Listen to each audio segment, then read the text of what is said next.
Caleb Hargrove hadn't opened that front door in 3 months. Not since he'd carried his boy out of it in a pine box. But at midnight in the dead of a Wyoming January, something scratched at the wood low, desperate like a wounded animal too tired to cry. He opened it. And there she was, 4 years old, barefoot in the snow, eyes wide and hollow the way eyes get when a child has learned that screaming doesn't help. He didn't think. He just pulled her inside. If this story moves you, subscribe, stay until the end, and drop your city in the comments. I want to see how far this little girl's story travels. The scratch came again at midnight. Caleb Hargrove was still awake. He was always still awake at that hour, sitting in the wood chair beside the cold stove with a cup of coffee, gone bitter, and a lantern burning low. He hadn't been reading. He hadn't been thinking about anything he could name. He'd just been sitting the way a man sits when the house is too quiet and sleep feels like a country he no longer has papers to enter. He heard it the first time and told himself it was a branch. Wyoming in January had a way of throwing things against walls, ice wind debris. The second time he set down his cup. The third time he stood. He crossed the main room in 4 steps, unlatched the door, and pulled it open into the black. She was standing on the porch boards with her arms wrapped around herself, wearing a cotton shift dress that might have been white once. No coat, no shoes. Her feet were pressed flat against the frozen wood, and they'd gone the color of ash. She was 4 years old maybe, small enough that the top of her head didn't reach his belt buckle. Her hair was matted and dark from melted snow plastered against a face so pale it looked carved from the same ice that covered his water trough. She didn't cry. She didn't speak. She just looked up at him with eyes the color of a winter sky, gray and enormous and completely terribly still. Caleb had seen men take bullets and hold that same expression. The look of someone who has already decided that pain is simply the cost of being alive. "Lord Almighty," he said. He picked her up. Her body was rigid with cold, her limbs stiff, and she made no sound when he lifted her, not a whimper, not a flinch. She weighed almost nothing. He carried her inside, kicked the door shut behind him, and stood in the middle of his own floor, not entirely sure what to do next, which was an unusual feeling for a man who had spent 11 years as a federal marshal. He'd tracked killers across 4 territories. He'd sat across tables from men who smiled while describing the worst things human beings do to one another. He had never in all of that felt the particular helplessness of holding a freezing child and realizing that whatever had happened to her, it had happened slowly enough that she'd stopped fighting it. He set her in the chair closest to the stove. He got the fire going, not a careful fire, the kind of fire that lights fast and burns hot. He found the wool blanket from his bed, the heaviest one, and wrapped it around her until only her face showed. Then he knelt in front of her and took her feet in both hands and held them, pressing warmth through his palms, watching her face for any sign of pain. She watched him work without blinking. "Can you tell me your name?" he said. "Nothing." "That's all right," he said. "You don't have to." He got up and put water on to heat. He didn't have much in the kitchen worth calling food, some cornbread going stale dried jerky, a tin of peaches he'd been saving for no particular reason. He opened the peaches, poured them into a tin cup so they'd be easier to hold, and brought them back to her. She stared at the cup, then she looked up at him. "Go on," he said. "They're yours." She took the cup in both hands, tiny hands he noticed with the nails bitten down to nothing, and drank the syrup first slowly, like she wasn't sure if he was going to take it back. Then she ate the peaches one at a time, with her fingers careful and deliberate, as if each one required a separate decision. Caleb pulled the other chair across the floor and sat down a few feet away. Not too close. He'd been around enough frightened things, horses, children, people coming out of bad situations to know that closeness had to be earned, not given. "My name's Caleb," he said. "I used to be a lawman, before I came here." He paused. "I'm not going to hurt you. I want you to know that. I know you've got no reason to take my word for it, but I'm going to say it anyway." She ate the last peach slice. She looked at the empty cup. "There's more," he said. "I got more." Something shifted in her face then, just barely. The faintest crack in that terrible stillness, not a smile, not even close, but something that was the distant cousin of relief. He got her more peaches. Yeah. By the time the water was warm enough, she'd stopped shaking. He helped her wash her feet carefully, the way you handle something that might break, and found 2 pairs of wool socks that he folded down at the ankle so they'd stay on. She watched him with the same calm, measuring attention throughout. Not trust exactly. More like assessment, like she was gathering data and hadn't reached a conclusion yet. "Lily," she said. Caleb looked up from her feet. "My name," she said. "It's Lily." Her voice was small and hoarse, like it hadn't been used in a while. "Lily," he repeated. "That's a good name." "Mr. Voss gave it to me," she said. "He said it was a pretty name for a pretty girl." She said it the way a child recites something they've been told to say flat and rehearsed without any feeling attached to it. Caleb kept his hands very still. "Who's Mr. Voss?" "He owns the big ranch," she said, "past the creek. Everybody knows Mr. Voss." Caleb knew the name. Harlan Voss had more acres than any man in the county, more influence than the sheriff, and a reputation for generosity in church on Sundays that the whole town seemed content to believe. He ran cattle, a little timber, a general store in Millhaven. He was the kind of man who got his name on buildings. "Does Mr. Voss know where you are?" Caleb said. Lily looked at the wool socks on her feet. She picked at a loose thread at the ankle with one finger. "He'll come looking," she said. "He always comes looking."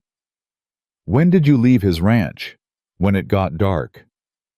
"You walked here in the dark in January." She nodded. "Barefoot." Another nod. Caleb let out a long, slow breath. His ranch was 2 miles from the Voss property. 2 miles through January snow in the dark with no shoes. He looked at her feet again, the heels, the toes, and thought about what kind of fear drives a 4-year-old child to decide that 2 miles barefoot in the dark is better than staying where she is. "Lily," he said carefully. "Did someone hurt you?" She was quiet for a long moment. Then she pushed the sleeve of her cotton dress up to the elbow and held out her arm. He looked at it. He kept his face neutral with a discipline that cost him considerably more than it showed. "All right," he said. "All right." He pulled the sleeve back down gently. He tucked the blanket tighter around her. "You're safe here tonight," he said. "You hear me? You're safe." She studied his face. Those gray eyes moved across his features the way a surveyor reads terrain, slowly, methodically looking for things that don't add up. Whatever she found or didn't find, she leaned back in the chair and closed her eyes. She was asleep in under 2 minutes.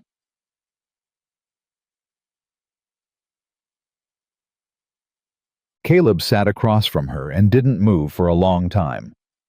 He thought about Ruth Calloway, the doctor who ran the small practice on Millhaven's Main Street. He thought about Earl Dupree, his hired hand who slept in the bunkhouse 50 yards from the main house and would be up before dawn. He thought about what it meant that a child had walked 2 miles through a Wyoming winter night and ended up specifically at his door, and whether that was accident or something else. He thought about Harlan Voss. He'd met the man twice.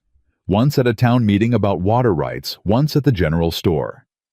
Both times, Voss had been exactly what his reputation suggested. Broad-shouldered, easy smiling, the kind of man who remembered names and used them often, who shook hands firmly and held eye contact a beat longer than necessary, who made you feel in the moment of his attention like you were the most important person in the room. Caleb had been a federal marshal for 11 years. He knew exactly what that kind of performance cost and who paid for it. He looked at the sleeping child in his chair. He thought about his son Thomas. 3 years old when the fever came, gone in 4 days. Caleb had sat beside that same chair, this very chair on the last night, holding a hand that had gone cold in his own talking about nothing, because there was nothing to say, because sometimes the world takes what it wants, and your words don't factor into it at all. He hadn't talked to anyone about Thomas, not to Earl, not to Ruth, who'd been there at the end and had been kind enough not to offer him any comfort he'd have had to pretend to accept. He hadn't talked about his wife Margaret either, who'd left 6 months after, not out of cruelty, but out of a grief so complete it had simply dissolved her sense of direction. And one morning he'd woken up and she was gone. And the note she left said, "I can't be here and breathe at the same time." He understood that. He didn't blame her. He just stayed because leaving felt like one more abandonment of a boy who was already past being abandoned. He looked at Lily. He always comes looking. Caleb got up. He went to the window and looked out at the dark, at the flat white fields, and the black line of the tree line, and the road that ran south toward Millhaven. Nothing moved. The night was clear and brutally cold and perfectly still. He latched the window. He checked the door. He checked the back door. He moved through the house quietly the way he used to move through buildings he wasn't sure were clear, and when he was done he came back to the main room and sat down again across from the sleeping girl. He didn't sleep. He didn't intend to. Time. Earl Dupree knocked on the back door at 5:45 in the morning, same as every day. And Caleb opened it before Earl's knuckles finished their second knock. Earl was 53.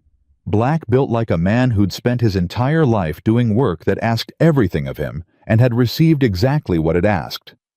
He had a face that moved slowly, not because he was slow, but because he didn't waste expression on things that didn't earn it. He looked at Caleb.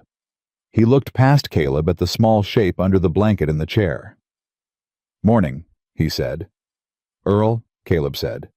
"Come in and close that door." Earl stepped in, closed the door, and waited. "Child showed up at midnight," Caleb said. "Barefoot, hypothermic. She walked from the Voss ranch." Earl's face moved then. "Harlan Voss." "That's right." "How old, Bay?" "4. Maybe just turned 5. Caleb paused. "She's got marks on her arm, Earl." Earl was quiet. He looked at the child. "She say anything?" "She said he always comes looking." The two men stood in the kitchen and were quiet together for a moment, in the particular way of men who don't need to perform their thinking out loud. "I'm going for Ruth," Caleb said. "Before it gets light enough for anyone to be moving on the road. I need you to stay here. Don't open the door for anyone. I mean anyone. You understand me?" "I understand you." "If Voss or anyone from his crew comes by—" "I'll tell them I haven't seen a soul," Earl said. "And I'll be telling the truth because I was in the bunkhouse all night, and I don't know a single thing about whatever happened in this house." Caleb looked at him. "You sure?" Earl looked back with the patience of a man who has been underestimated enough times that the question no longer surprised him. "Caleb, go get the doctor." Ruth Calloway answered her door on the second knock, wearing her coat already buttoned, as if she'd heard the horse on the road, and made her own calculation about who it would be and what they'd need. She was 61, thin as wire, with white hair she kept pinned up, and brown eyes that had developed over decades of practice, the ability to assess a situation without giving away what the assessment found. Caleb had barely finished the third sentence before she was reaching for her bag. "You rode through town?" she said, moving fast. "Stayed off the main road." "Good." She snapped the bag shut. "Anyone see you?" "Not that I could tell." "Harlan Voss has friends at the sheriff's office," she said.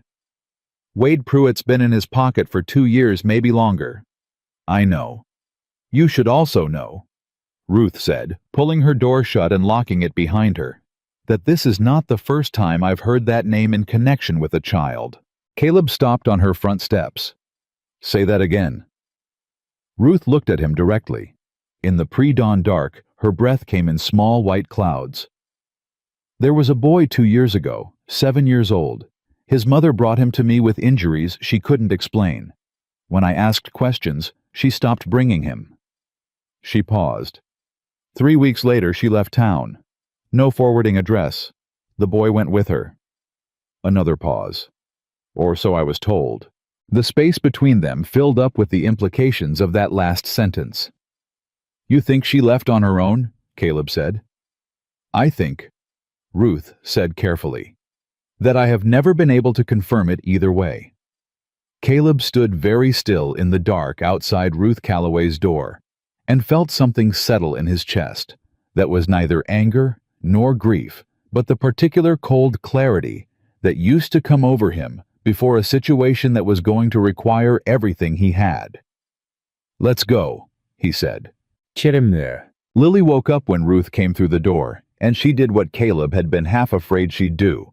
She pulled herself into the corner of the chair, both feet up, knees to her chest, eyes tracking Ruth with an alertness that had no childhood in it at all. "Easy," Caleb said, crouching down so he was below her eye level. "This is Ruth. She's a doctor.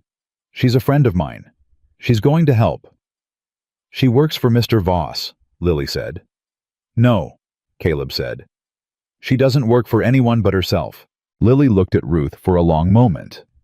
Ruth stood still and let herself be looked at, which told Caleb something about Ruth he'd already suspected.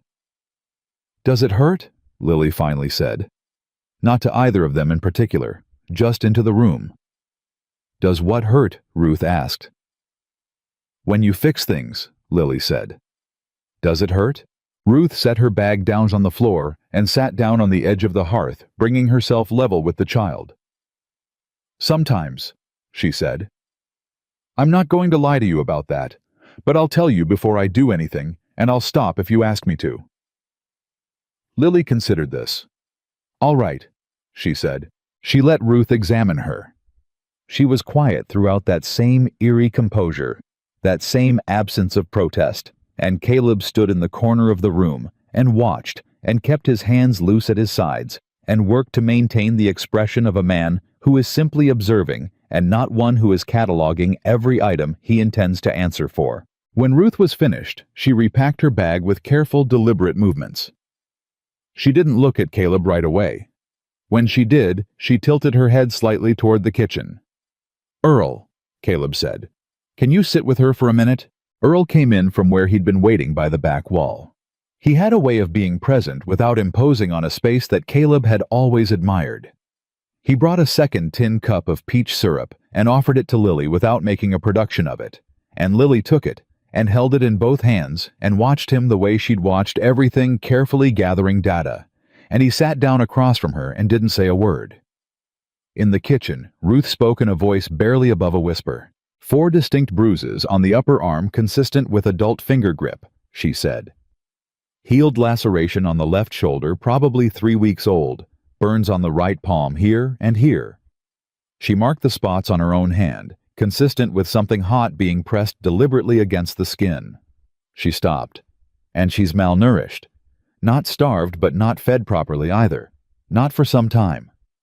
Caleb said nothing. "She's resilient," Ruth said. "Children often are. It's not a comfort." "No," Caleb agreed. "Caleb." Ruth looked at him steadily.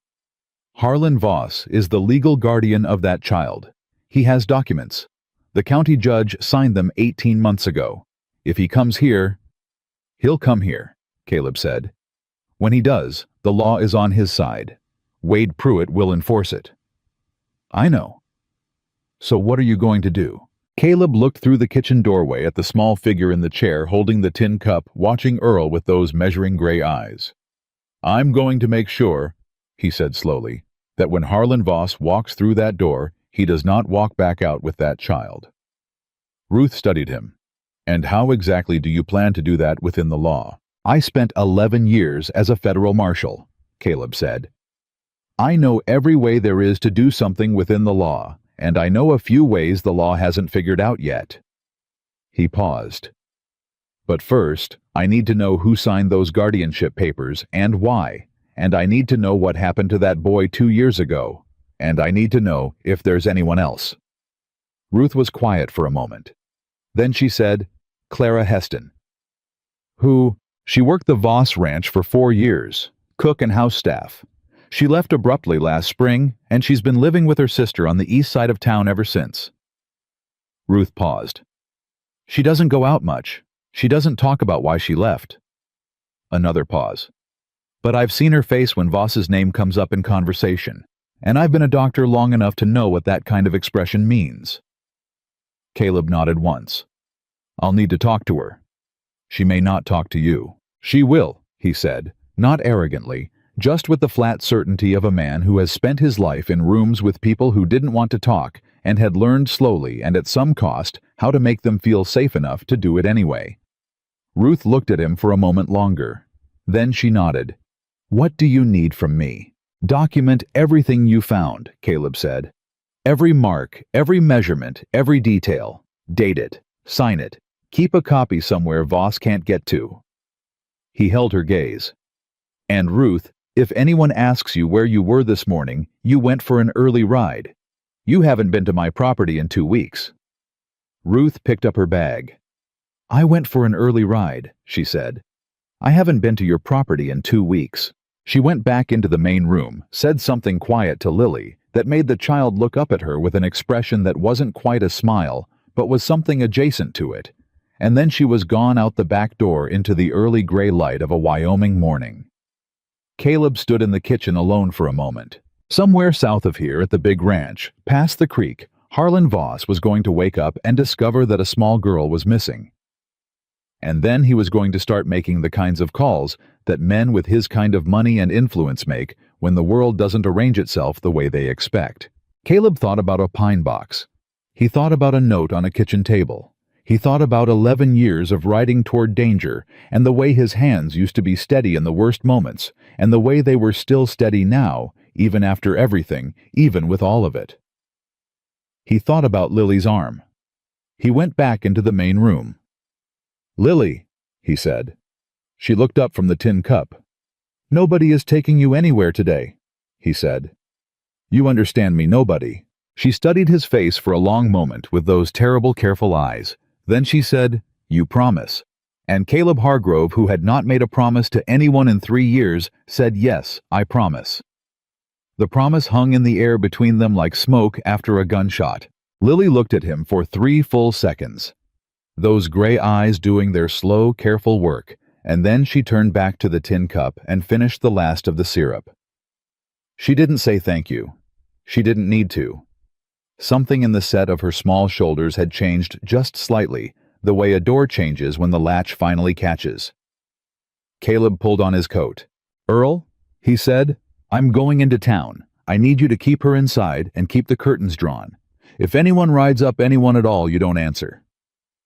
Earl looked up from where he'd settled himself across from Lily, elbows on knees, calm as a man waiting out weather.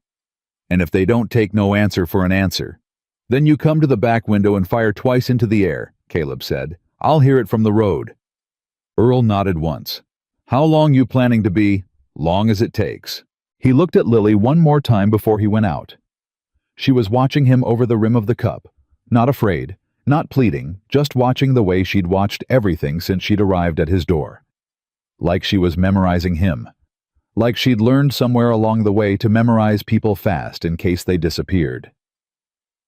He didn't let himself think about that too long.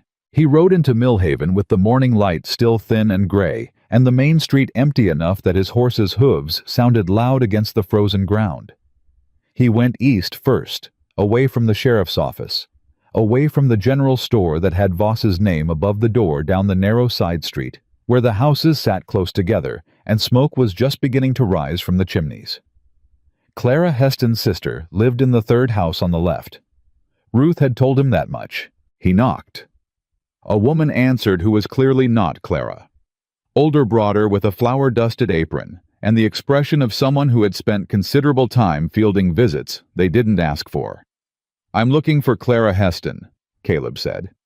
My name's Caleb Hargrove. I've got a ranch 2 miles north of the Voss property. The woman's expression didn't change.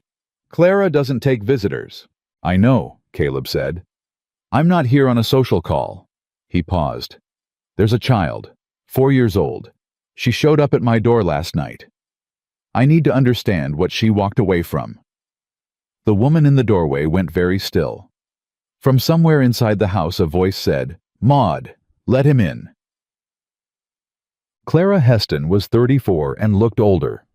She was sitting at a kitchen table with both hands wrapped around a coffee cup, and she didn't stand up when Caleb came in, which told him something about the state she was living in. She had the posture of someone who'd been holding themselves together by main force for so long that the effort had become invisible even to her. She looked at him.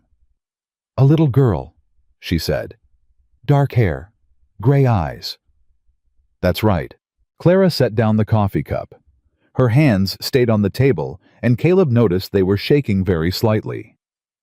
"I wondered," she said.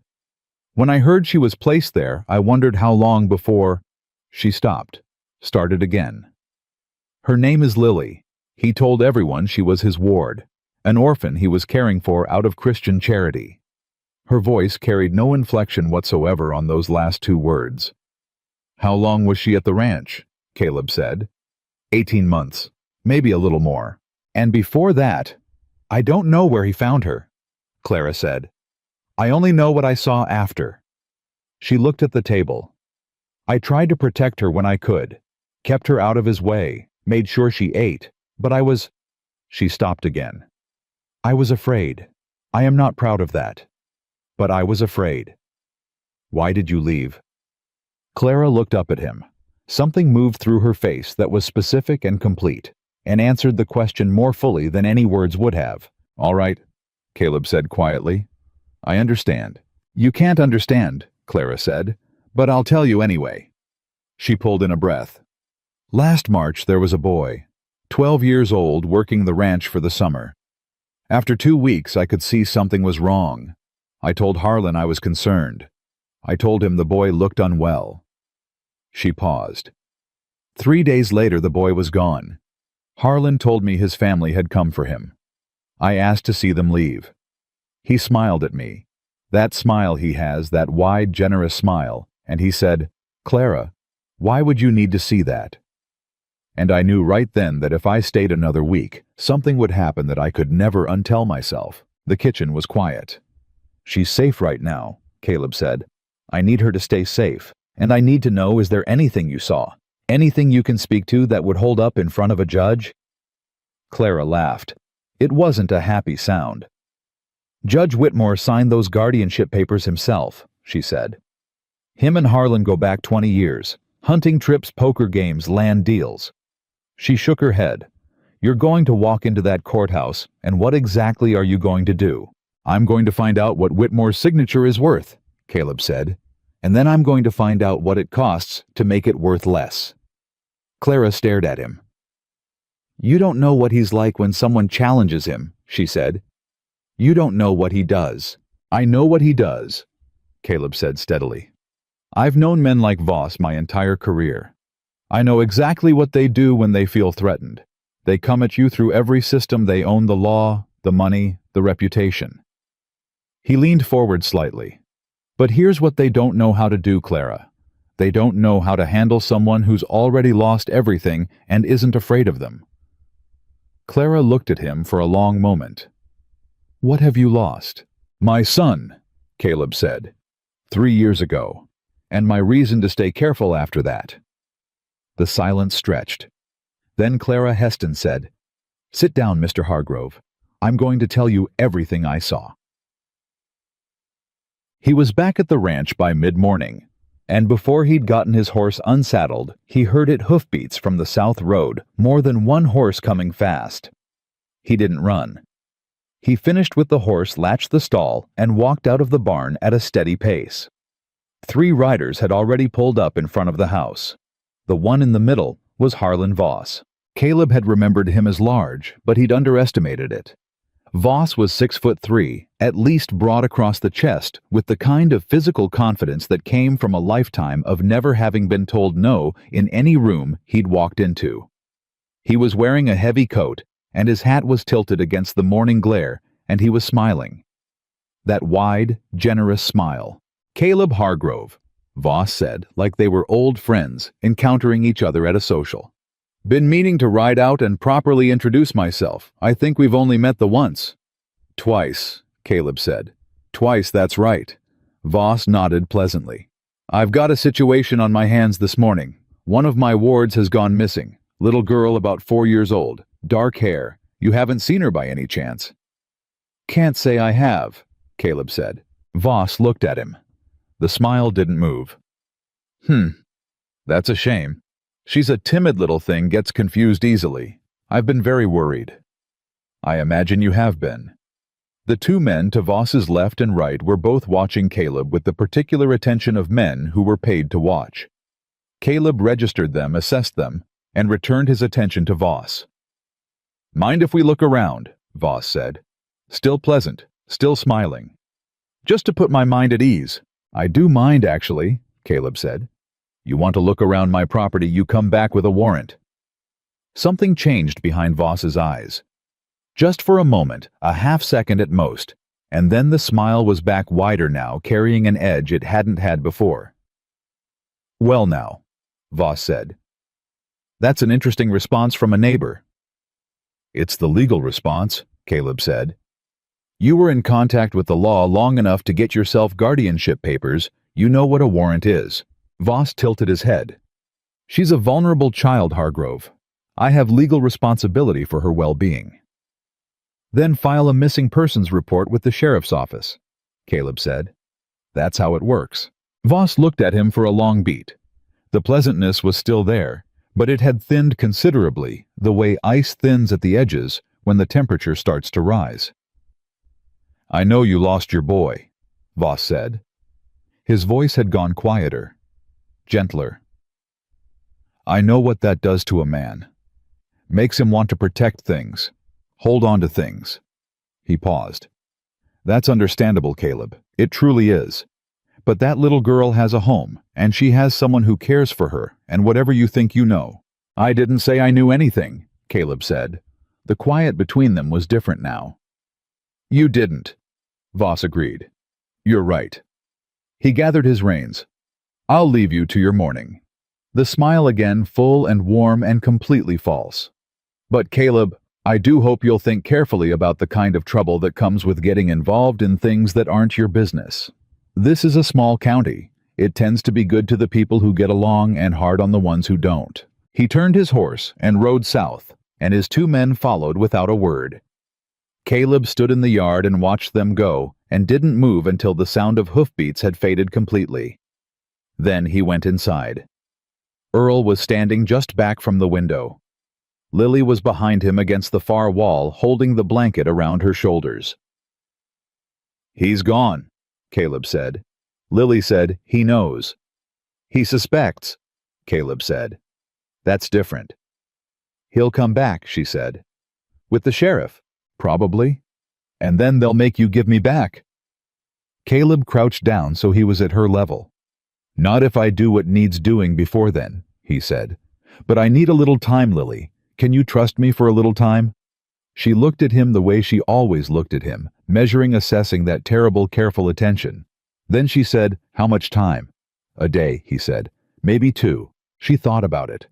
As if it were a real negotiation. As if she were deciding whether the terms were acceptable. Okay, she said finally.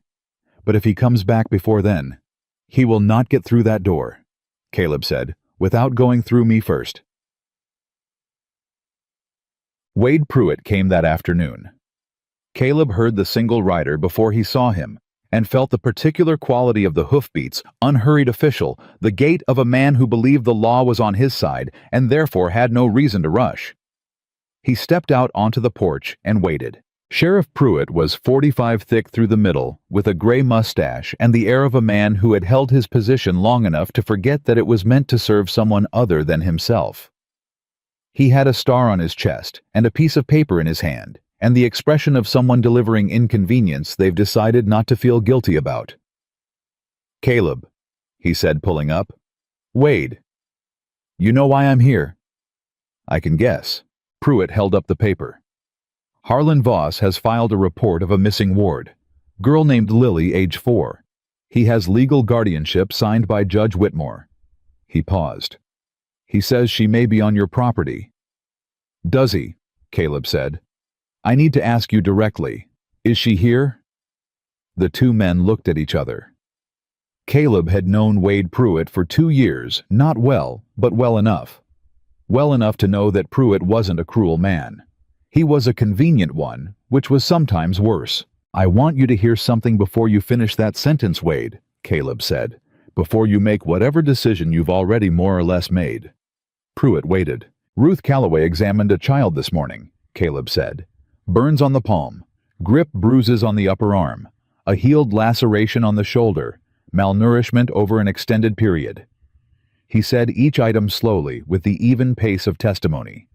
Ruth documented all of it, dated and signed, and Clara Heston spent 2 hours this morning telling me what she witnessed over 4 years in that house. He paused. You want to hand a child back to that Wade, you're going to have to look at that documentation first, and then explain to me and to Ruth and to Clara Heston and to everyone else in this county exactly why you did it. Pruitt's jaw was tight. I'm not harboring anyone, Caleb continued. I'm a private citizen on my own property. If you've got a warrant for a search, let me see it. If you don't, I'd ask you to ride back the way you came. Voss will push for a warrant, Pruitt said. You know that. Then let him push. That'll take time. And in that time, I'm going to be busy. Pruitt looked at him for a long moment. Something was working behind his eyes. The slow, grinding calculation of a man who was trying to figure out which side of a line was safer to be on. What are you planning to do? He said. Legal things, Caleb said. Entirely legal things. Pruitt turned his horse. He stopped after a few paces and looked back. I've got a job, Caleb, he said.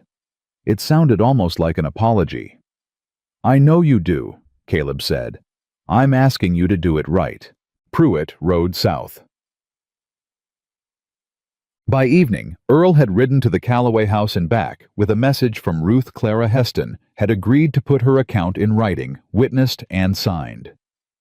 Ruth had also sent word to a man in Cheyenne, a lawyer named Aldous Grant, who had spent 20 years working federal cases and had, as Ruth's note put it, no love whatsoever for men who buy their courtrooms.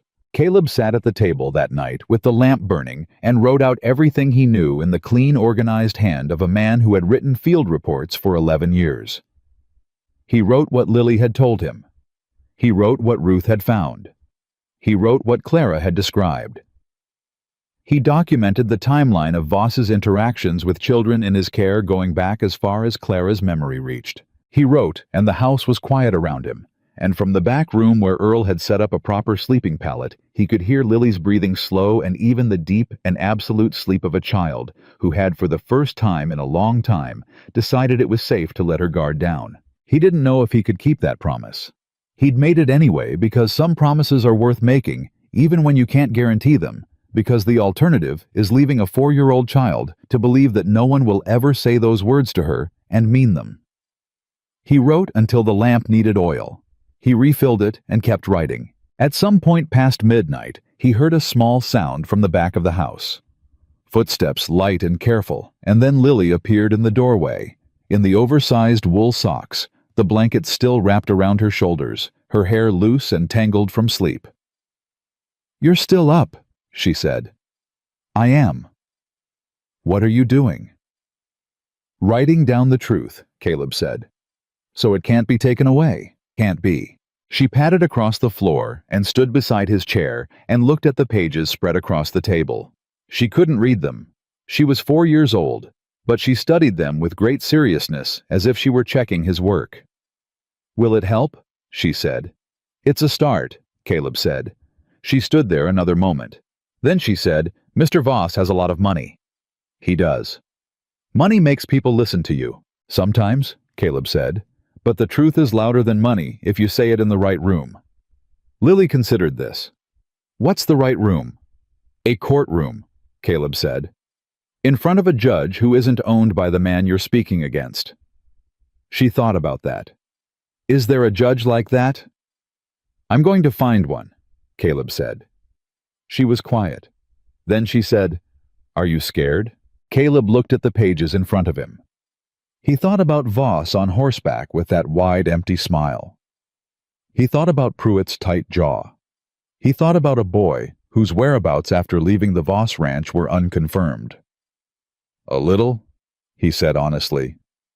"But I've been scared before, and it didn't stop me." Lily seemed to weigh this answer the way she weighed everything seriously, thoroughly, without hurrying. Then she said, "I'm going back to sleep." "Good idea." She turned back toward the hallway. She stopped. "Mr. Hargrove," she said. "Caleb," he said. "Caleb." She seemed to try the word out. "Thank you for the peaches." She went back down the hall, and her footsteps faded, and the house was quiet again.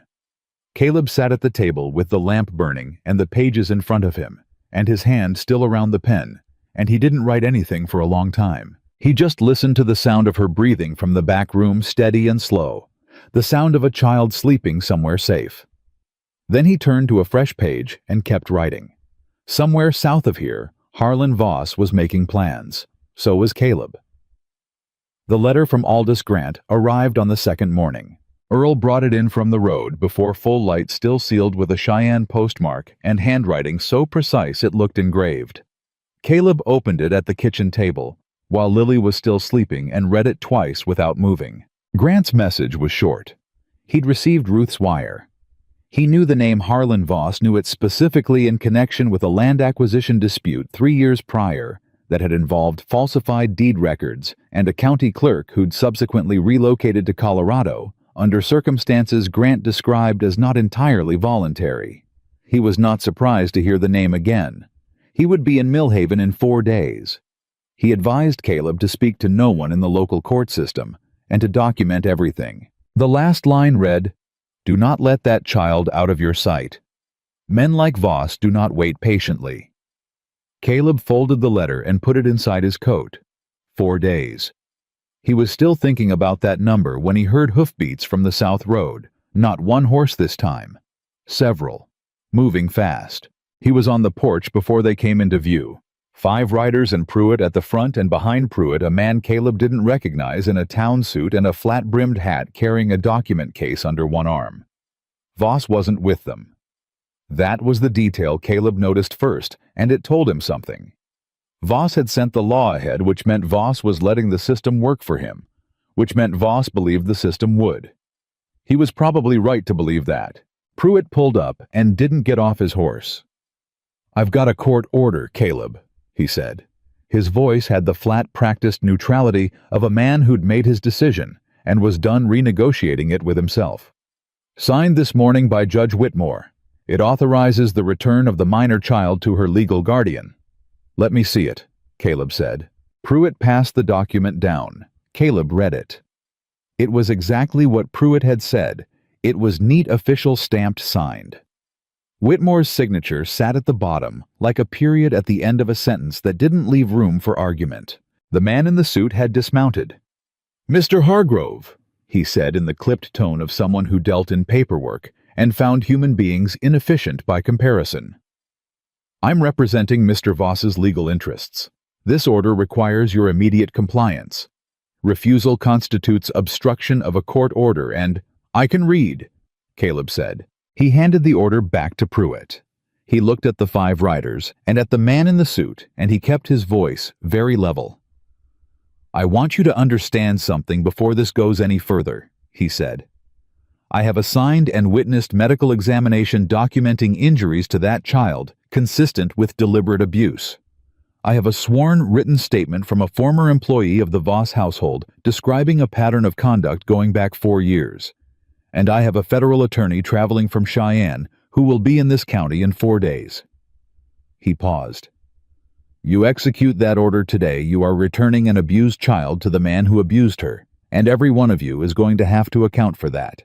The man in the suit started to speak. Pruitt held up one hand, and the man went quiet. Pruitt looked at Caleb. His jaw was working. "The order is legal, Caleb. The order is signed by a judge who has a 20-year friendship with the man requesting it," Caleb said. "That's going to be interesting for a federal attorney to look at." 4 days is a long time," the suit man said. "A lot can happen in 4 days." "Yes, it can," Caleb said. "I'm counting on it." Pruitt looked at him for a long moment. The riders behind him hadn't moved.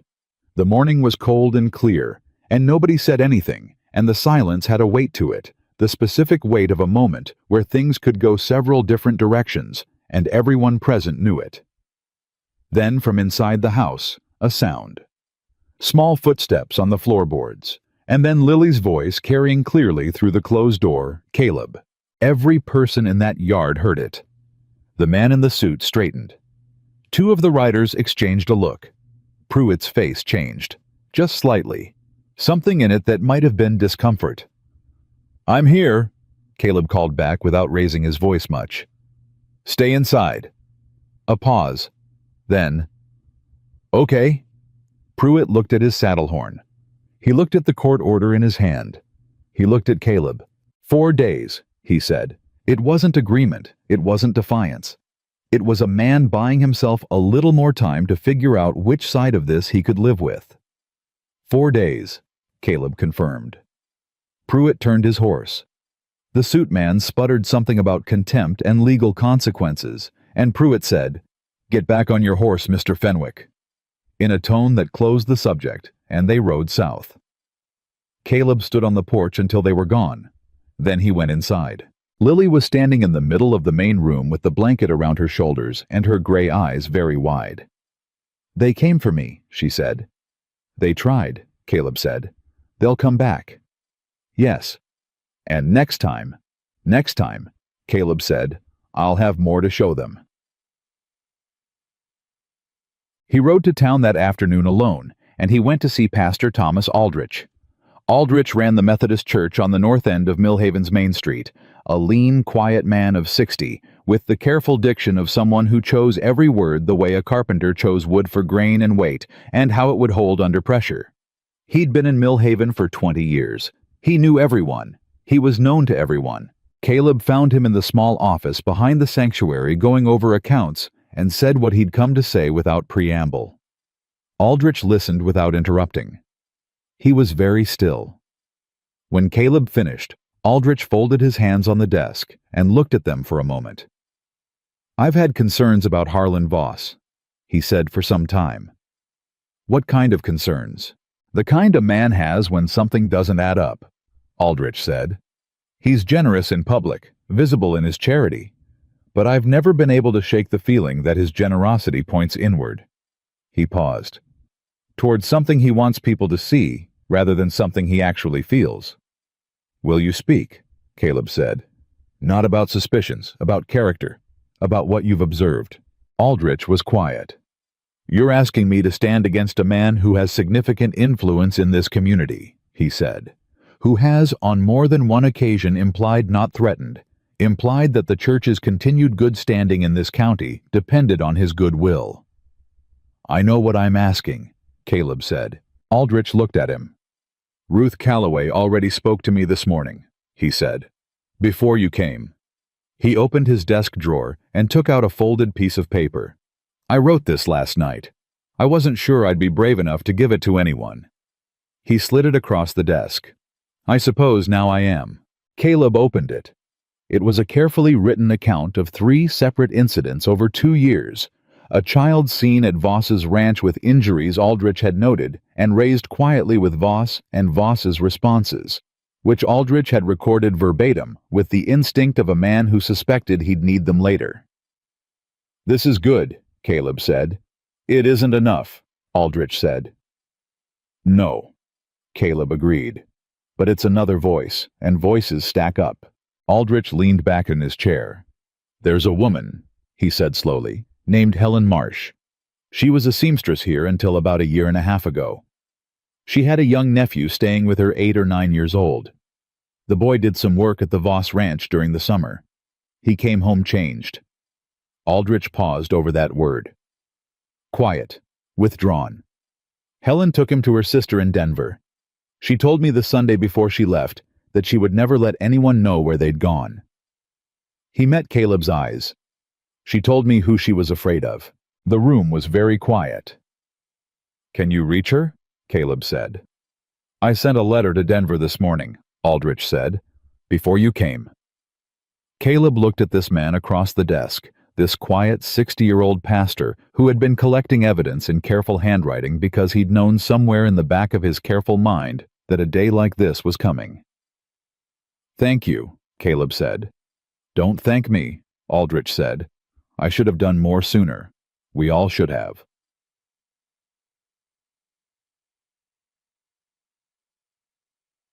The next blow came the following morning, and it came fast. Earl met Caleb at the barn door with a look on his face that Caleb had learned over 2 years meant something had gone sideways. "Man came by an hour ago," Earl said, "while you were in the back field, said he was from the land office in Cheyenne." A pause. "He had papers, said there's a lien filed against this property, going back 2 years, supposedly a disputed water rights agreement." Earl handed Caleb the documents. "Said if it's not resolved in 72 hours, the county can move to seize the property."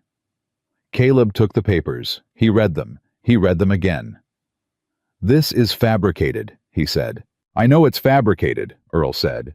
"Question is what you're going to do about it." The water rights agreement referenced in the documents didn't exist. Caleb had bought this land outright clean title from a family named Brennan who'd relocated to Oregon. There had been no water rights dispute, no agreement, no lien.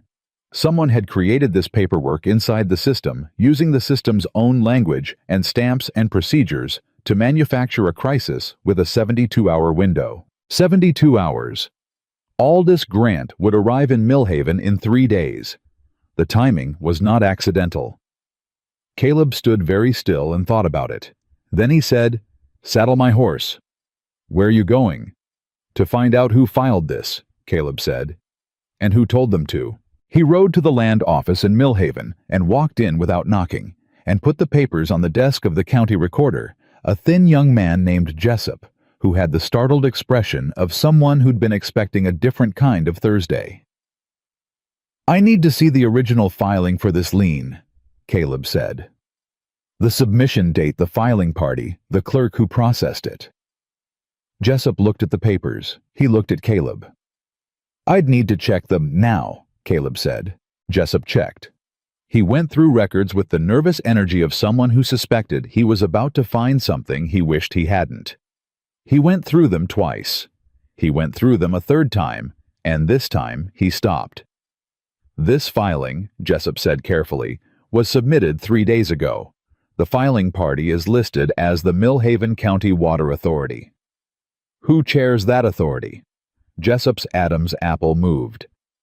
"Mr. Voss serves as chair," he said. "He was appointed." "I know when he was appointed," Caleb said. "I need you to write down what you just told me. The filing date, the filing party, everything. Sign it." "Mr. Hargrove, I don't know if I should—" "Jessup." Caleb leaned on the counter. His voice was very quiet.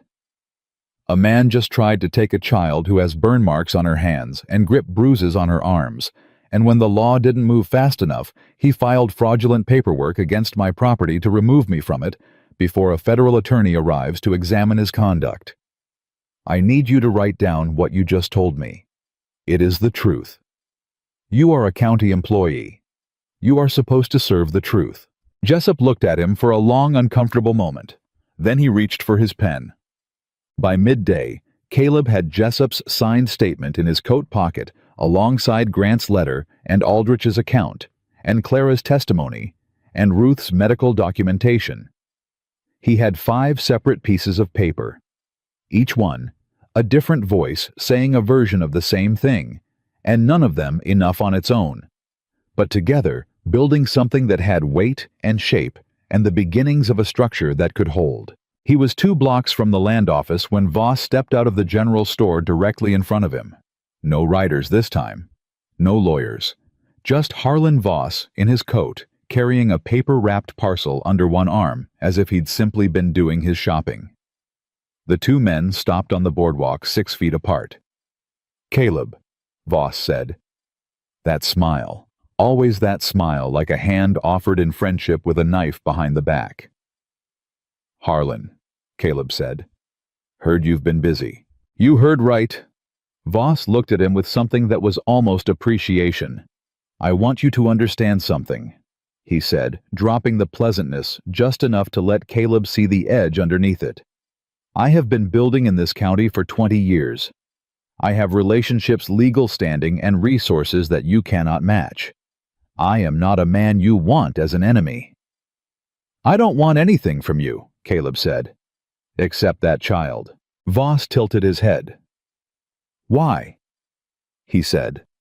And for just a moment the performance fell away completely. And what was underneath it was worse. A genuine curiosity, cold and reptilian.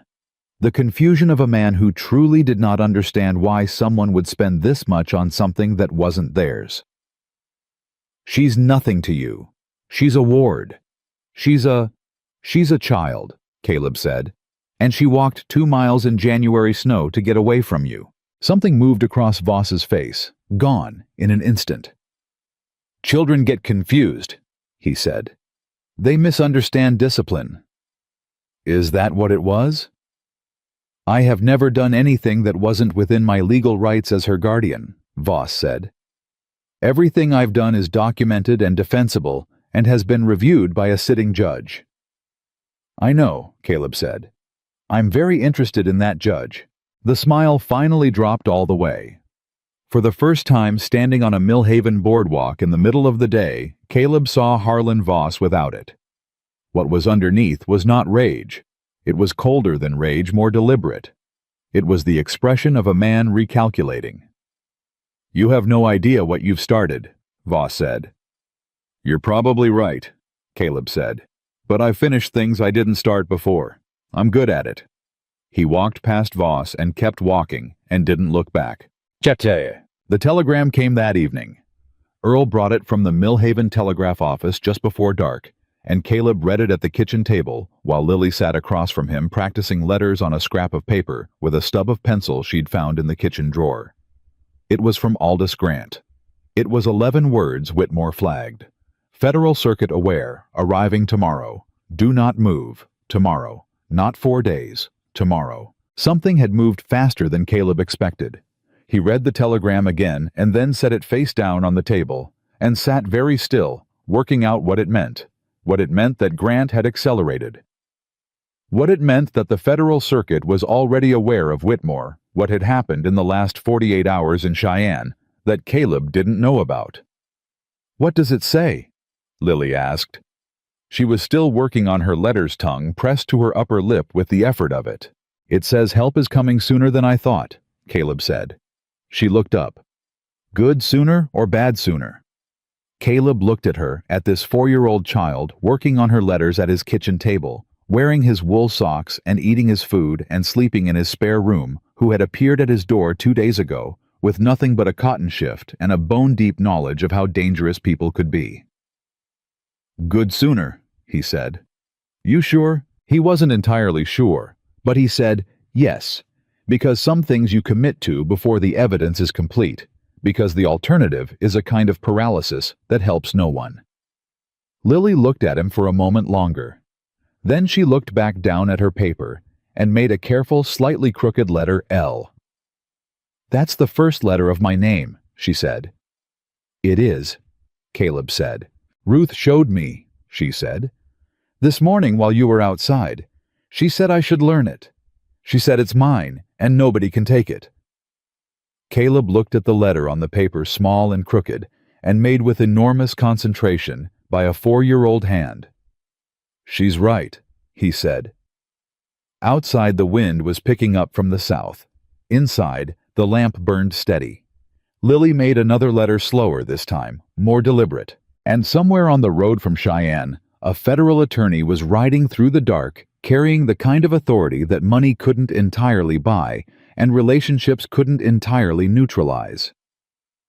But Harlan Voss knew he was coming. And Harlan Voss had spent 20 years making sure that in this county, knowing things first meant winning. The night was quiet. It wouldn't be for long. It wouldn't.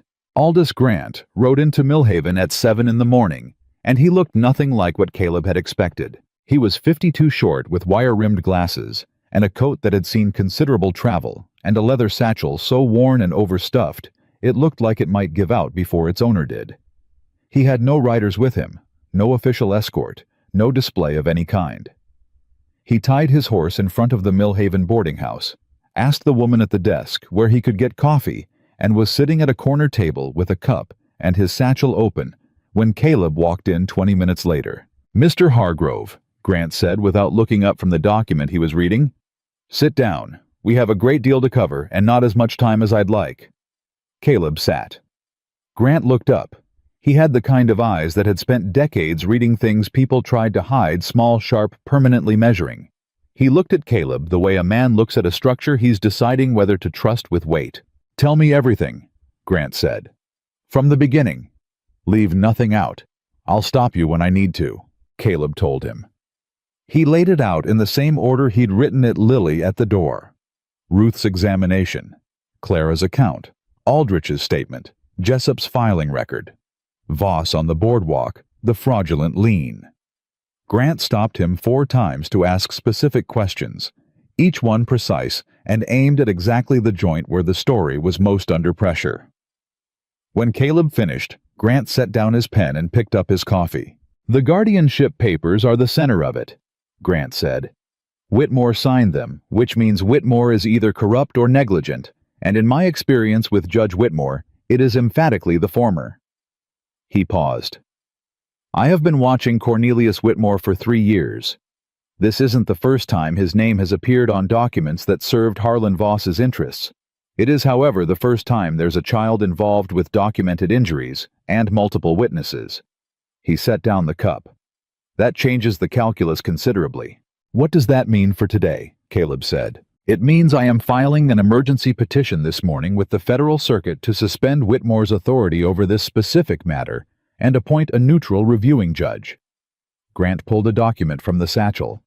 It also means I am filing a motion to invalidate the guardianship on the grounds of fraudulent procurement, specifically that Voss misrepresented the child's circumstances and his own fitness as a guardian to obtain that order. He looked at Caleb over his glasses. What it does not mean is that any of this is guaranteed. Voss has resources, and he will use them. His lawyer Fenwick, why assume? That's the name Pruitt used. Fenwick is competent and well-connected in the territorial court system. He will challenge everything I file, and he will do it quickly. Grant gathered the documents into a neat stack. I need every piece of paper you have. Ruth Calloway's examination, Clara Heston's statement, Aldrich's account, Jessup's filing record. I need them in the next hour. I have them here, Caleb said, and pulled the folded papers from his coat. Grant took them. He read each one in full without hurrying. When he finished, he said something that Caleb hadn't expected. This is enough, he said. This is actually enough. Not to guarantee an outcome, nothing guarantees an outcome. But this is enough to force a proper hearing, and a proper hearing is all we need. He looked at Caleb steadily.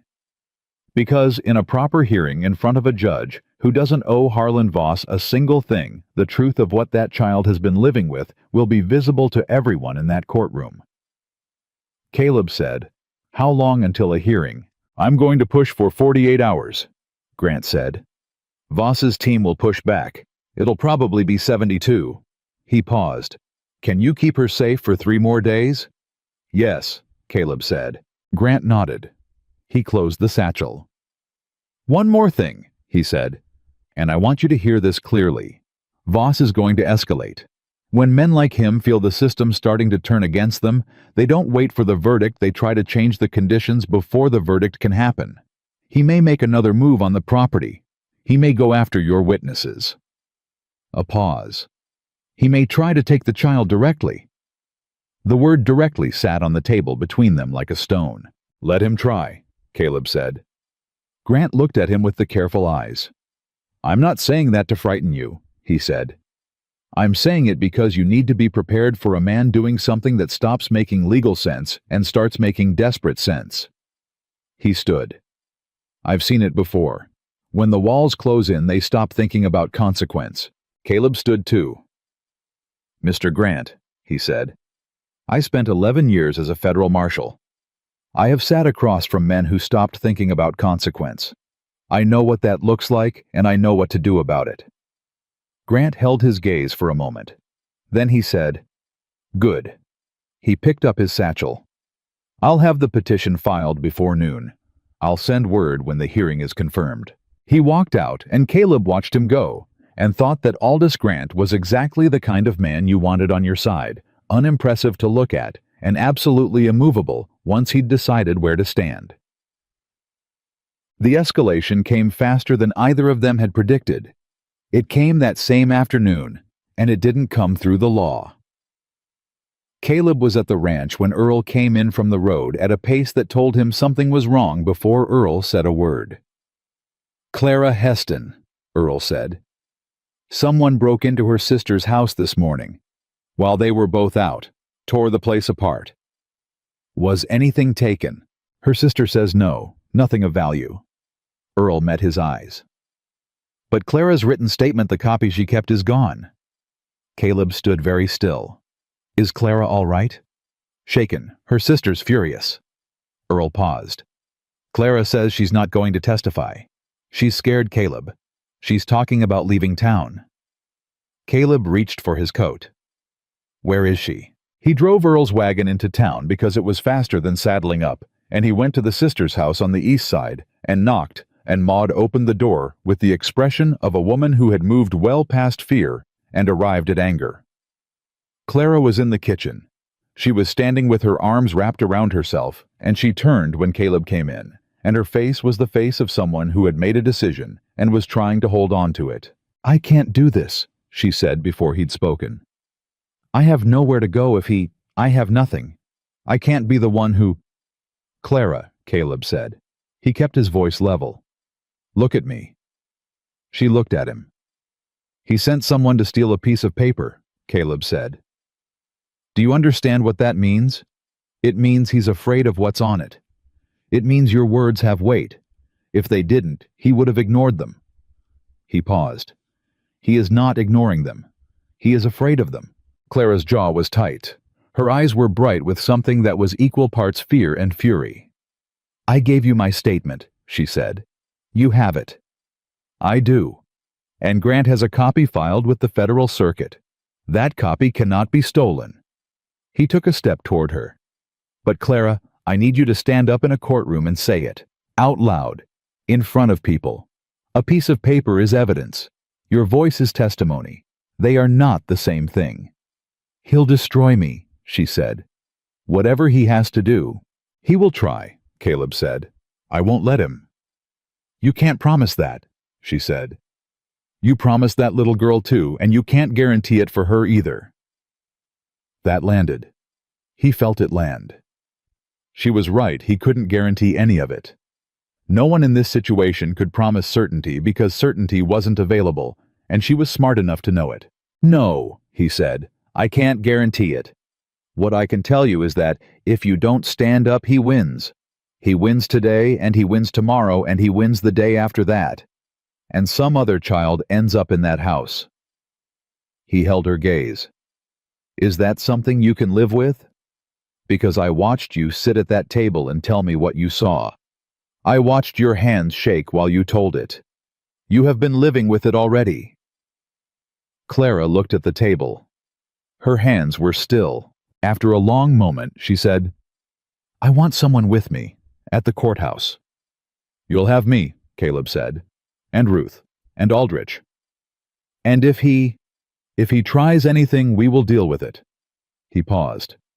"Clara, you already did the hard part. You already survived living in that house and watching what happened and carrying it alone for 2 years. Standing up in a courtroom is easier than that. I promise you that part is easier." Clara looked at him. Then she looked at her sister, who had been standing in the doorway of the kitchen the whole time, and Maud gave her the small nod of a woman who had already done her own calculating. "All right," Clara said. "All right." The hearing was confirmed that evening. 72 hours, as Grant had predicted, a federal circuit judge named Harlan Moss, traveling from Laramie, who had no existing relationship with Whitmore, and whose record Grant described in his wire as clean experienced and temperamentally inclined toward the protection of children. Caleb read the wire at the kitchen table. Lily was asleep in the back room. Earl was in the bunkhouse. The lamp burned low, and the house was quiet, and Caleb sat with the wire in his hand and felt something loosen in his chest. Not relief, not yet, but the first faint suggestion that the ground might hold. 3 days. He was pouring water for the stove when he heard the horse. One horse moving quietly, not on the main road, coming from the east across the field, the way someone moves when they don't want to be heard from the road. Caleb set down the pot. He moved to the window without lighting anything, without making a sound. A rider stopped at the edge of the property just outside the fence line, sitting still, watching the house. Caleb went to the back room. He put his hand on Earl's shoulder once, and Earl was awake instantly, the way a man is awake who spent his life knowing that the sound that wakes you might be important. "Rider at the east fence," Caleb said quietly. "One man." Earl was already sitting up. "Armed?" "Can't tell. Don't move and don't light anything." He went back to the window. The rider hadn't moved, just watching, which told Caleb this was surveillance, not a direct approach, Voss sending someone to map the property. Count the people confirmed that Lily was still here. Caleb watched the watcher for 10 minutes. Then the rider turned and rode east back the way he'd come and was absorbed by the dark. Caleb stood at the window for a long time after. Voss was measuring the distance between where he was and what he was going to lose. On the second day, two things happened that changed the shape of everything. The first was Helen Marsh. Aldrich's letter to Denver had reached her.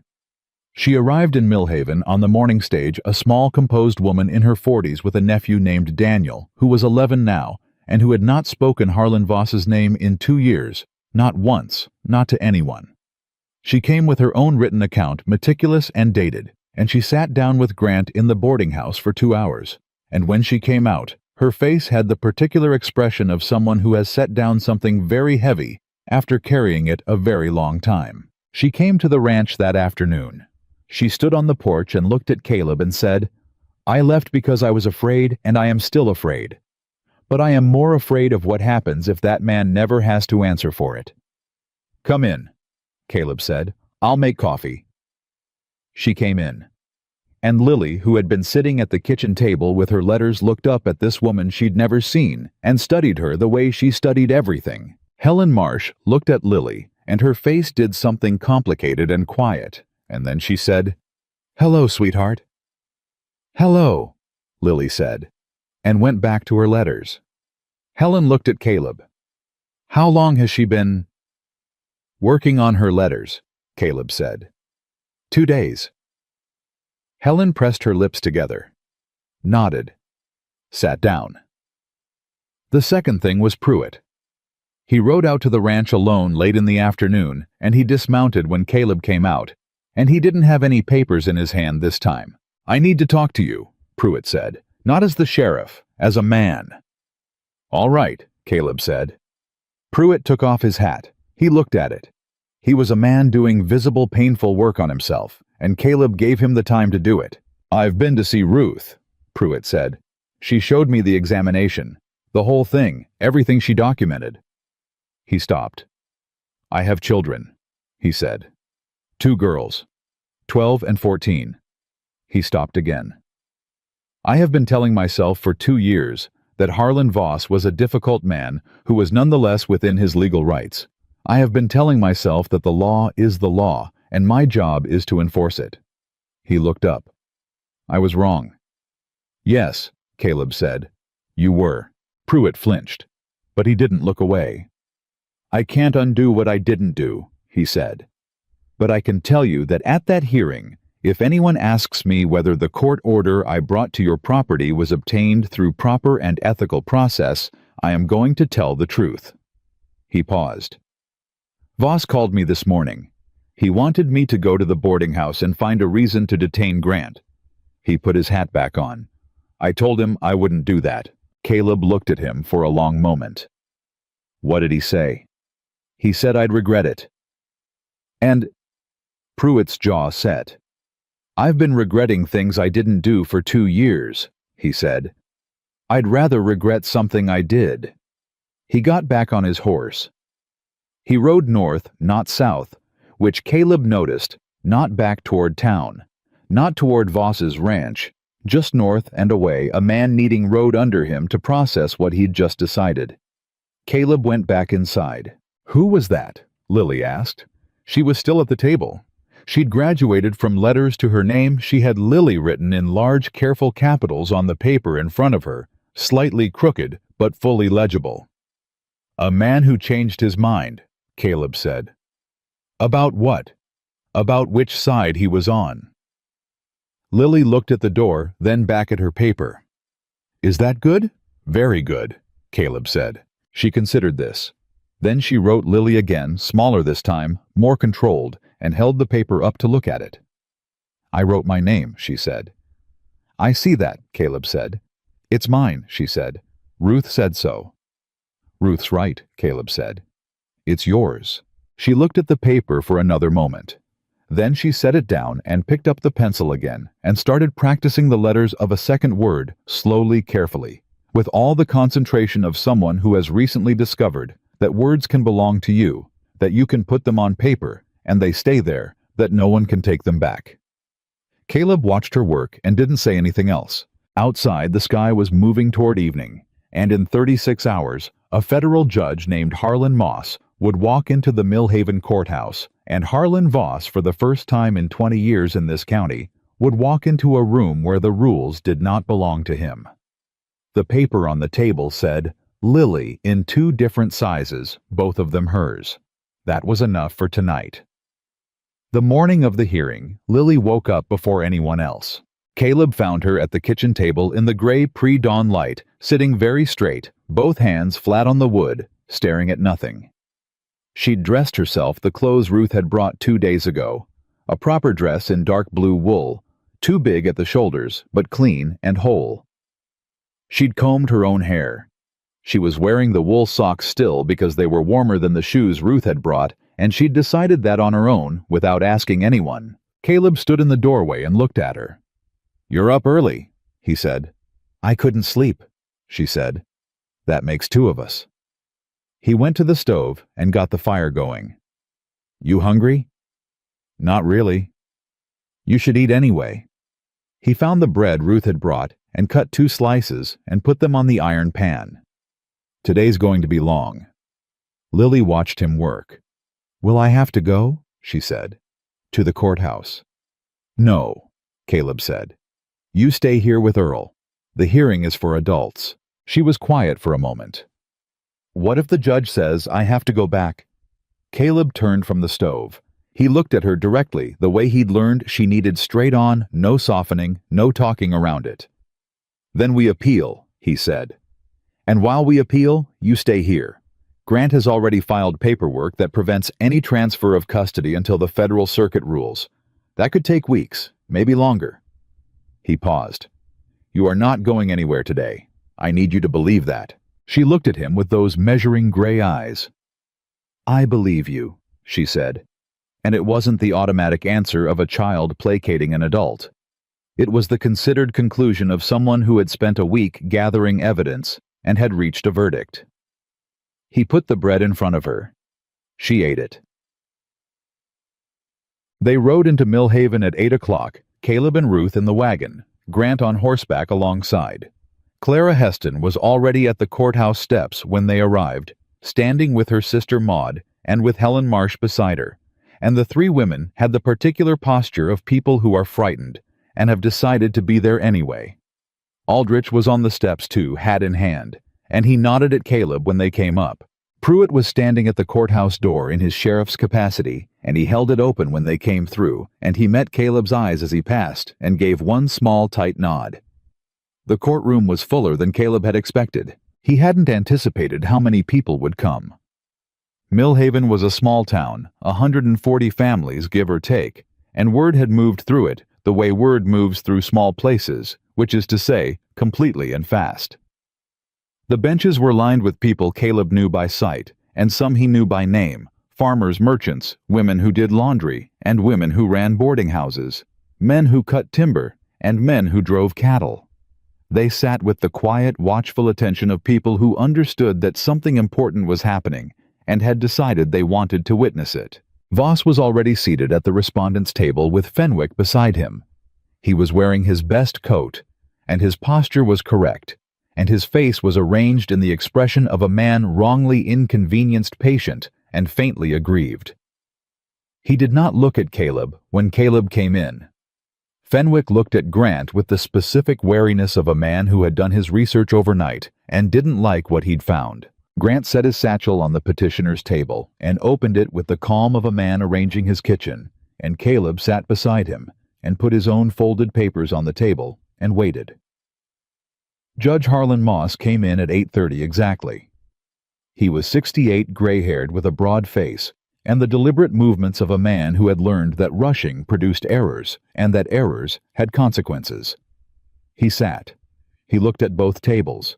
He looked at the room. "I have reviewed the petition," he said without preamble. "I have reviewed the original guardianship documents and the circumstances of their procurement. I have reviewed the Federal Circuit's notation regarding Judge Whitmore." He set down the papers. "I want to be very clear about what this hearing is and what it is not. This is not a criminal proceeding. That is a separate matter, and it will be addressed separately. This hearing is specifically to determine the welfare of a minor child and the validity of the guardianship order currently in effect." He looked at both tables. "Mr. Grant, you may begin." Jakyang. Grant was precise and unhurried and utterly without theatrics, which turned out to be more devastating than theatrics would have been. He entered Ruth's examination first. He read the findings aloud, not quickly, not dramatically, but at the pace of a man who wanted every person in that room to hear each item separately and understand what it meant. Burns on the right palm. Grip bruises on the upper arm. A healed laceration on the shoulder. Extended malnourishment. The room was very quiet. Fenwick objected twice during the reading. Both times, Moss overruled him with a single word and a look that communicated clearly that further interruptions of this nature would be unwelcome. Then Grant called Clara Heston. She walked to the front of the room with her hands clasped together and her chin level, and she sat down and looked at Grant, and she told the truth.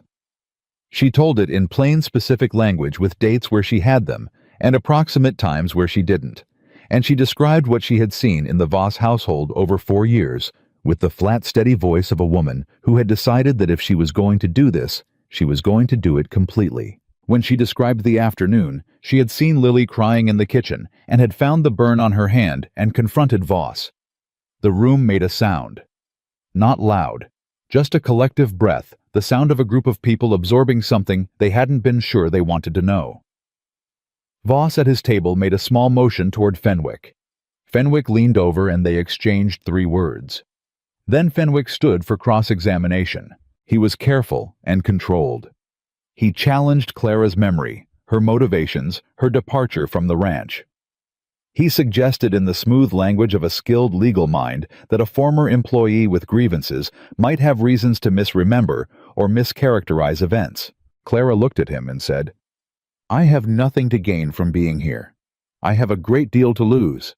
I'm here because a 4-year-old child walked 2 miles in January snow to get away from that man, and I spent 4 years not doing enough to stop him, and this is the only way I know to make that mean something."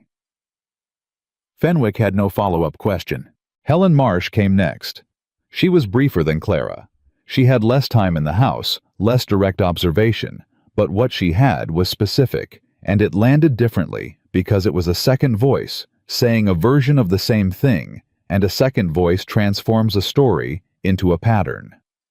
When she finished, Voss's lawyer was writing quickly on a notepad. Then Grant did something Caleb hadn't expected. He stood and said, "Your Honor, I would like to call Sheriff Wade Pruitt." The room shifted. Caleb felt it a change in the air like pressure dropping before weather. Voss went very still at his table. Fenwick's pen stopped moving. Pruitt walked to the front with his hat in his hands and his star on his chest, and the expression of a man who had settled something with himself and was now living in the aftermath of that settlement. Grant said, "Sheriff Pruitt, the court order you delivered to the Hargrove property, the order directing the return of the child to Mr. Voss, can you tell the court how that order was obtained?" Pruitt said, "Mr. Voss contacted Judge Whitmore directly and requested the order be issued on an expedited basis outside of normal filing procedure. Was that request routed through your office? No. Were you consulted about the welfare of the child before the order was issued? No. Were you aware of any investigation into the child's welfare prior to executing the order? Pruitt paused. One beat. I had been made aware of concerns, he said. I did not act on them adequately. The courtroom was very quiet. Did Mr. Voss at any point contact you to request actions outside the scope of normal law enforcement procedure? Grant said. Fenwick was on his feet. Objection, Your Honor, scope. Overruled, Moss said. Answer the question, Sheriff. Pruitt looked at the judge. Yes, he said. 2 days ago. He asked me to find a reason to detain Mr. Grant. The sound the room made this time was different, louder. Someone in the back benches said something to the person beside them that carried the word Lord clearly enough for the front of the room to hear. Voss turned and looked at Pruitt. It was a long, flat look, the look of a man who had expected loyalty and was recalculating what its absence would cost him. Pruitt looked back at him and didn't look away. Fenwick's defense was professional, and it was not enough. He challenged the documentation. He challenged the witnesses' credibility.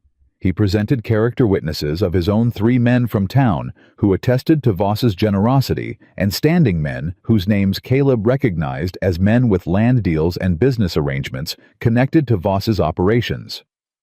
They said what they'd been brought to say, and they said it competently, and the room listened with the polite skepticism of people who had just heard something that had already changed the frame. Voss himself testified.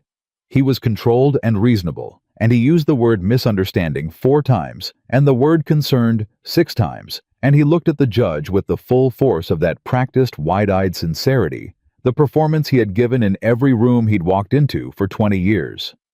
Moss watched him with the expression of a man who had heard that performance before and knew exactly what it was. When Fenwick finished, Grant stood for his closing. Your Honor, he said, the question before this court is not whether Harlan Voss has the right documentation. He does. The question is whether that documentation was obtained honestly and whether the welfare of the child it governs has been served. He paused. A 4-year-old child walked 2 miles in January snow barefoot at midnight to escape that man's house. A physician documented what that child's body showed. 3 witnesses with direct knowledge of the Voss household described a pattern, not an incident.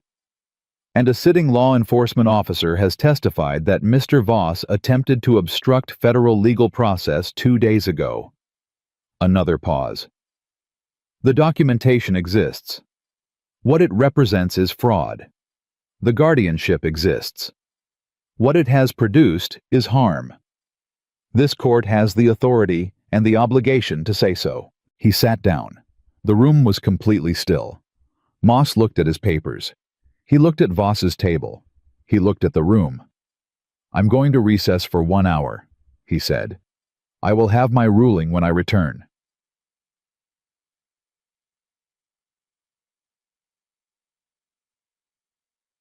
The hour was the longest of Caleb's life, and he had lived through some long hours. He sat on the bench outside the courtroom with Ruth on one side and Clara on the other, and nobody said much because there wasn't much to say that would help. Grant worked at a small table in the hallway, writing already preparing for whatever came next, in whatever direction it came. Aldrich sat with his hands folded and his eyes closed, and Caleb wasn't sure if he was praying or simply resting, and decided it didn't matter. Clara said at one point, I keep thinking about what I should have done differently. Don't, Ruth said. You're here now. It doesn't feel like enough. It never does, Ruth said. Do it anyway. Caleb looked at the closed courtroom doors and thought about Lily at the kitchen table that morning, sitting very straight hands, flat on the wood, dressed and ready for a day she wasn't going to be present for. He thought about the paper on the table, with Lily written in 2 different sizes. He thought about a pine box and a note on a kitchen table, and the particular silence of a house from which everything meaningful has been removed. He thought about a scratch at the door at midnight, low and desperate like a wounded animal too tired to cry. He had opened the door. Whatever happened in the next hour, he had opened the door. That was permanent. That could not be undone. The courtroom doors opened. Moss took his seat. He set down his papers. He looked at the room with the unhurried attention of a man about to say something that would matter.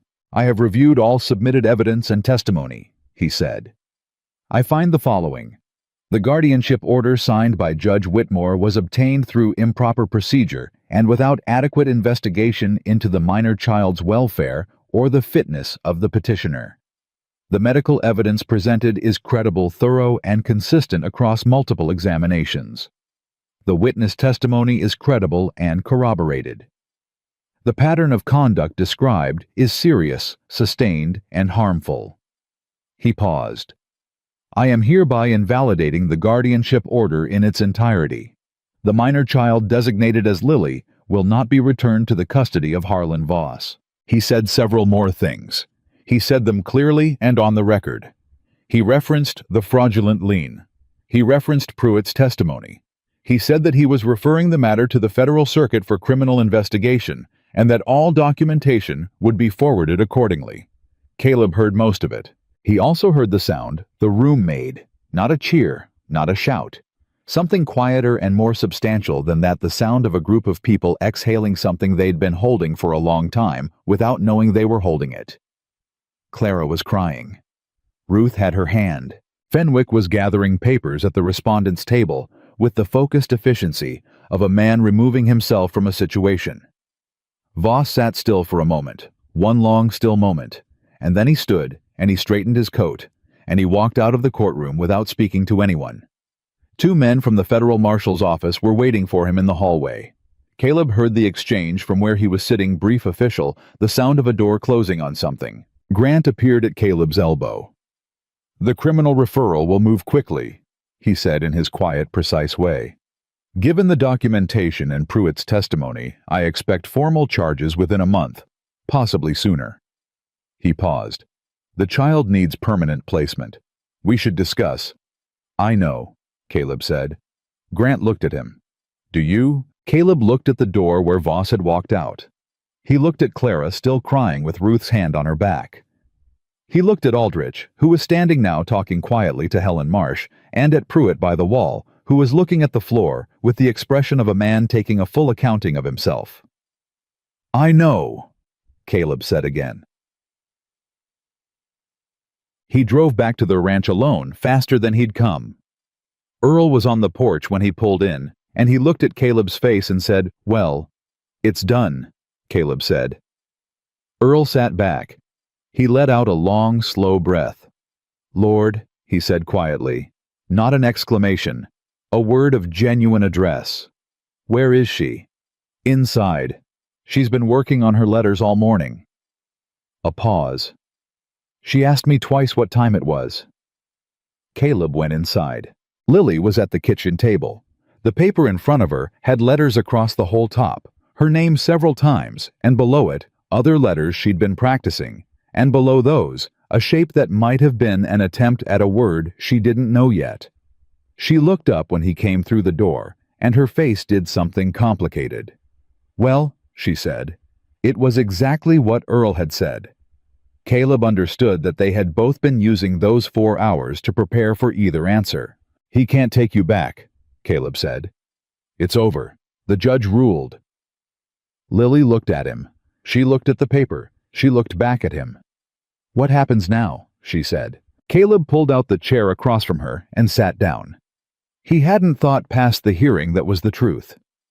He'd thought only as far as the next necessary thing, and the next necessary thing, and the next, which was how he'd survived the last 3 years, and how he'd gotten through this week, and now the necessary things had run out, and he was sitting across from a 4-year-old child who was asking a real question that deserved a real answer. "I don't know exactly," he said. "There are legal things that have to happen. Papers. A process." He paused. "But I know you're not going back there. And I know you're not going anywhere you don't want to go." Lily looked at him. "Could I stay here?" she said. Her voice was careful, the way her letters were careful, deliberate, precise, as if she'd measured the risk and decided it was worth it. "If I wanted to." Caleb looked at her. He thought about the house after Thomas, the silence of it, the specific weight of absence, the way he'd been sitting in it, not because he wanted to, but because leaving felt like one more abandonment of a boy who was already past being abandoned. He thought about a scratch at the door at midnight. He thought about peaches in a tin cup. He thought about Lily written in 2 different sizes on a piece of paper. "And it's mine," said with the stunned, serious wonder of someone discovering ownership for the first time. "Yeah," he said. "You could stay here." Lily looked down at the paper. She picked up the pencil. She wrote Lily again at the bottom of the page, the clearest version yet, straight and even and fully unmistakably hers. Then she looked up at him and said, "Okay." That was all. No ceremony, no drama. Just one small word from one small girl who had walked 2 miles in January snow to find a door worth knocking on.